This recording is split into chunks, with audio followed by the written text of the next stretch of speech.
नरेश मीणा कितने सफल होते हैं, इसी से राजस्थान की ये दिशा तय हो जाएगी 2028 में तीसरा मोर्चा बनता है कि नहीं बनता है। अगर नरेश मीणा अच्छे मार्जिन से जीत जाते हैं, त्रिकोणीय मुकाबला दिखा रहे हैं सब लोग, लेकिन अच्छे मार्जिन जीत जाते हैं, ये निश्चित हो जाएगा राजस्थान में तीसरा मोर्चा बनने की तरफ बढ़ चुकी है। नमस्कार, द पिलर के लिए मैं राजू सिंह सोलंकी। चुनावी सर्वे आ चुके हैं, मतदान पूर्ण हो चुका है। अंता 12 राजस्थान की जो उपचुनाव हुआ है वहाँ त्रिकोणीय संघर्ष की क्या संभावना है, उस पर चर्चा करेंगे। हम दिखाएंगे फलौदी सट्टा बाजार क्या कहता है, चुनावी सर्वे क्या कहते हैं, एआई टूल क्या कहते हैं, किसको जिता रहे हैं एआई टूल, क्या कांग्रेस भारी है या भाजपा की सवारी है या निर्दलीय दोनों पे भारी है। क्योंकि हनुमान बेनीवाल सहित अन्य बहुत सारी पार्टियों के बड़े बड़े नेता, समाज के बड़े बड़े दिग्गज एक सीट पे एक मंच पर ला दिया था नरेश मीणा ने। तो नरेश मीणा का कितना जादू चला है, बहुत सारे गाने बने, बहुत सारी सोशल मीडिया पे हाय तौबा मची और सुर्खियां बटोरी, लेकिन वो चीज़ वोट में बदल पाती है कि नहीं बदल पाती है। ये देखा जाता है कि बिना संगठन के वोट जीतना मुश्किल होता है, लेकिन उपचुनाव है, इसमें संभावना थोड़ी सी अलग हो जाती है।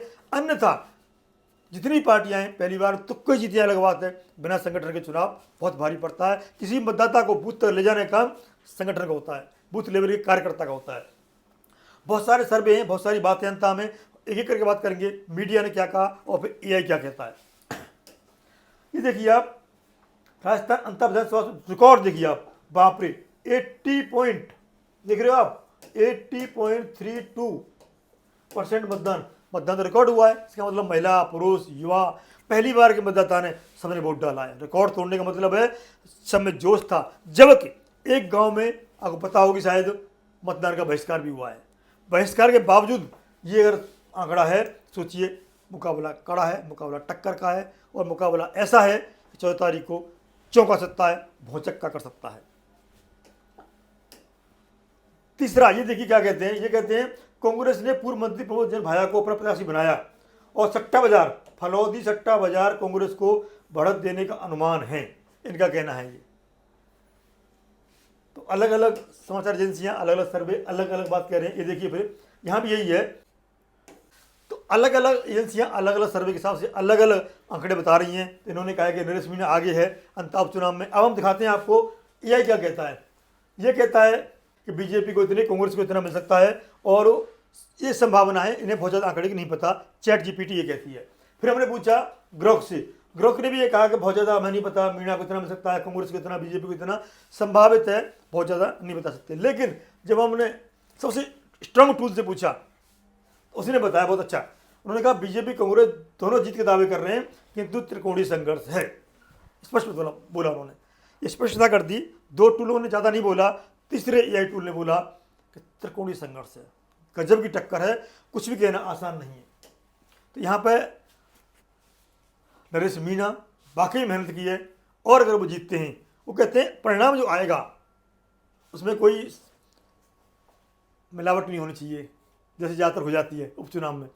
अगर परिणाम सही आया तो मीणा जीतेगा और परिणाम में कुछ हुआ तो कोई भी जीत सकता है, ऐसा उनका कहना है। तो ऐसा नहीं है, हमारा लोकतंत्र है, लोकतंत्र में आस्था है सबकी, और चुनाव परिणाम सही आएगा और जनता जिसको वोट देगी वही जीतेगा।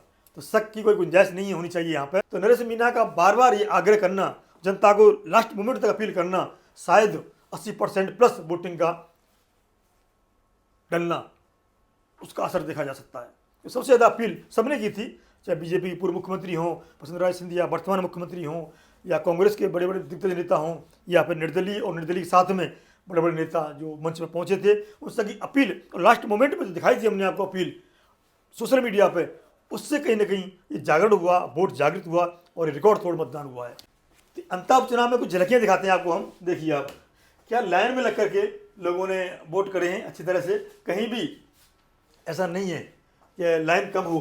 देर शाम तक लाइन चलती रही है और वोट पड़ता रहा है और सभी ने अपील भी की है। देखिए आप, सबने अपील की अपने हिसाब से कि वोट पड़े और वोट बढ़े। और तभी यही कारण है शायद तीनों पार्टियों ने पूरा दम लगाया है, चाहे कांग्रेस हो, बीजेपी हो या निर्दलीय नरेश मीणा हो, और अपने एक एक वोटर पर ध्यान रखा गया है और घर से, गाँव से, ढाड़ी से घर से निकाला गया है वोटर को और वोट बूथ तक पहुँचाया गया जिससे वोट डाल सके।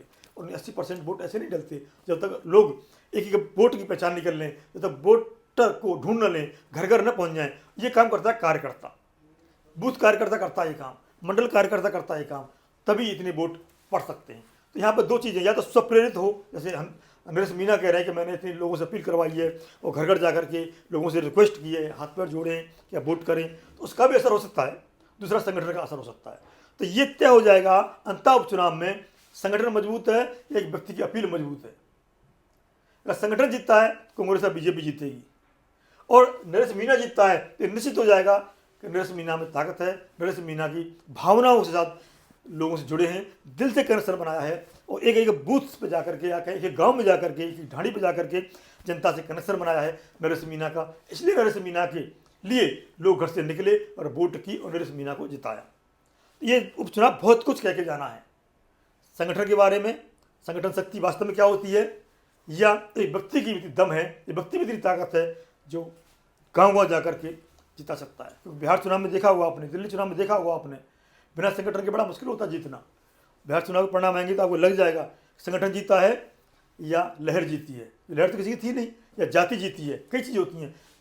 अंत में जातिवाद था, लहर नहीं थी किसी की भी, कोई हिंदू मुस्लिम नहीं था, कुछ नहीं था। ज़्यादातर दो पार्टियों के लोग थे, कांग्रेस और बीजेपी की।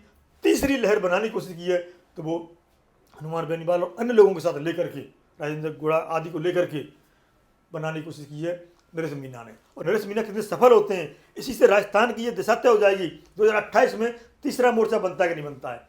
अगर नरेश मीना अच्छे मार्जिन से जीत जाते हैं, त्रिकोणीय मुकाबला दिखा रहे हैं सब लोग, लेकिन अच्छे मार्जिन जीत जाते हैं, ये निश्चित हो जाएगा राजस्थान में तीसरा मोर्चा बनने की तरफ बढ़ चुकी है।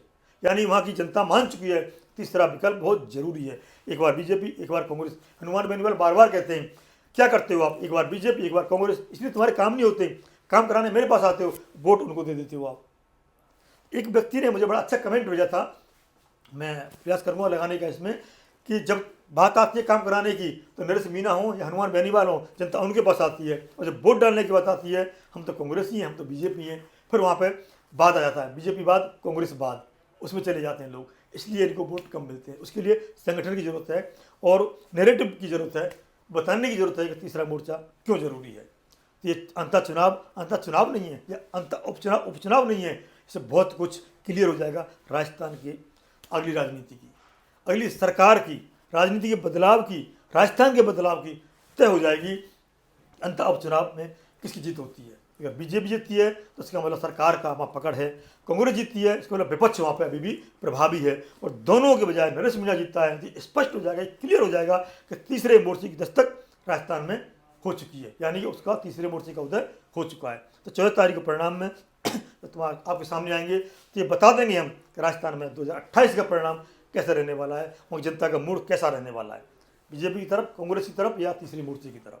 हनुमान बेनीवाल का भी यहाँ बहुत बड़ी प्रतिष्ठा जुड़ी हुई है, तो उनका भी तीसरा मोर्चा बनाने का सपना है, जो वो कहते हैं कि यंग लोगों को आना चाहिए, युवाओं को आगे आना चाहिए, मैं नेता बनाऊंगा, मैं मौका दूंगा, नरेश मीना को जिताओ, राजस्थान आपको दे दूंगा। इस तरह की जो बातें कर रहे हैं, जनता को जगा रहे हैं, वो उनका जागरण है, जो जनता को जोश भरने की बात है, वो वोट में बदलती कि नहीं बदलती है, ये सारी चीज़ें क्लियर हो जाएंगी 14 नवंबर को। तो 14 नवंबर को आप हमारे साथ जुड़िएगा, फिर हम बात करेंगे और कमेंट करके बताइएगा तब तक संभावना क्या रहती है 14 नवंबर को, राजस्थान की दिशा और दशा और तीसरे मोर्चे की हालत क्या रहने वाली है, ये 14 नवंबर को डिसाइड हो जाएगा। तो नरेश मीना की जीत बहुत कुछ कहने वाली है, नरेश मीना की हार भी बहुत कुछ बताने वाली है। तो परिणाम आसान नहीं है अनुमान लगाना, इसलिए 14 तारीख को ही बात होगी कि किस दिशा में जाने वाला है ये। तो बने रहिए द पिलर के साथ, हमें कमेंट जरूर करिएगा क्या रहने वाला है, क्योंकि तीनों की ताकत कम नहीं है, त्रिकोणीय संघर्ष है, सभी बता रहे हैं। तो इसलिए आप हमें कमेंट जरूर करें और बने रहें द पिलर के साथ। नमस्कार।